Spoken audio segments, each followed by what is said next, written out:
كلنا بنحب ناكل حاجات ساقعة في الصيف في موسم المانجا. تعالوا نعمل مع بعض ايس كريم المانجا بطريقة سهلة جدا جدا وبسيطة جدا بمكونين بس، من غير حليب مكثف محلى ومن غير كريمة خفق، وهنعمل معاه بيوريه المانجا يا جماعة. طعمه بجد رهيب وهينقل الايس كريم في حتة تانية خالص. اول حاجة هنا معايا 4 حبات من المانجا زي ما انتم شايفين، حجمها متوسط، حطيتها في الفريزر. ولما جمدت كويس جدا هستخدم قشرة البطاطس وهقشرها كويس قوي، دي احسن طريقة اقشر بيها المانجا ومش هتهدر معايا في القشر خالص. هقشر حبات المانجا كويس جدا وبعدين هقطعهم. هتقطعهم معايا بسهولة برضو اهو زي ما انتم شايفين. قشرتهم كلهم. هستخدم سكينة تكون مش مشرشرة، تكون ناعمة وحادة، وهبدأ اقطع الجزء ده الاول عشان اوقف عليه المانجا، وابدأ ان انا اقطع باقي المانجا بكل سهولة من غير ما تزحلق مني بالطريقة دي. وهمسكها بقى وهحاول اخلص كل المانجا اللي موجودة حوالين البذرة، طبعا ان المانجا مجمدة فهتطلع معايا بكل سهولة. شايفين؟ بسيطة جدا وسهلة جدا جدا. بعد ما خلصت وخدت كل كمية المانجا بتاعتي قطعتها كويس جدا جدا، هبدأ ان انا اخدهم هنا احطهم فين اهو. شايفين دي الكمية كلها اهي، احطها في طبق كده واحطها في التلاجة، وهاخد منها جزء جزء عشان مسحش. هحطها في الكب زي ما انتم شايفين بالشكل ده علشان عايزة انعمها. ممكن نضربها بالهاند بلندر مفيش اي مشكلة، بس الخلاط اعتقد هتبقى صعبة عليه شوية، فالكبة دي اسهل حاجة هتخلي قطع المانجا دي تبقى بيوريه خالص خالص وناعمة جدا جدا. هضرب كويس قوي لحد ما يتحول معايا اهو بالشكل والقوام ده. طعمها كان تحفة وطعمها بجد كان مركز قوي وساقعة جدا وناعمة، بجد كانت رهيبة.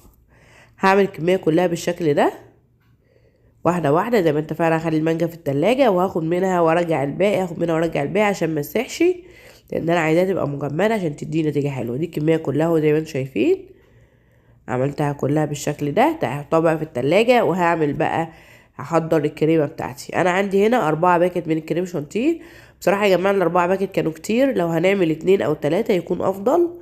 فال2 باكت ليهم نص كوباية من المياه المثلجة. شايفين المية هنا وحاطة فيها تلج، لازم تكون مثلجة عشان تدي نتيجة كويسة. وما حطيت كوباية من المية المثلجة على الكريم شانتيه. انا استخدمت 4 باكت، بس الافضل زي ما اتفقنا نستخدم 2 أو 3 على كمية المانجا اللي انا حطيتها، عشان المانجا تكون كونسنتريتد اكتر ويكون طعمها باين ولونها يكون قوي. هضرب كويس قوي قوي لحد اما الكريمة بتاعتي تتماسك كويس جدا بالمضرب زي ما انتم شايفين. وبعدين بعد ما تتماسك كويس هجيب بقى البيوريه بتاعي بتاع المانجا اللي انا عملته، وهنزل بقى بيه على الكريمة اللي انا خفقتها زي ما انتم شايفين بالطريقة دي. لونه تحفة وطعمه بجد كان رهيب. انا بالنسبة لي كان ممكن اكل البيوريه ده كأنه ايس كريم لوحده من غير الكريمة، بس طبعا عشان يديني المطة الحلوة يبقى متماسك شوية الكريمة ضروري.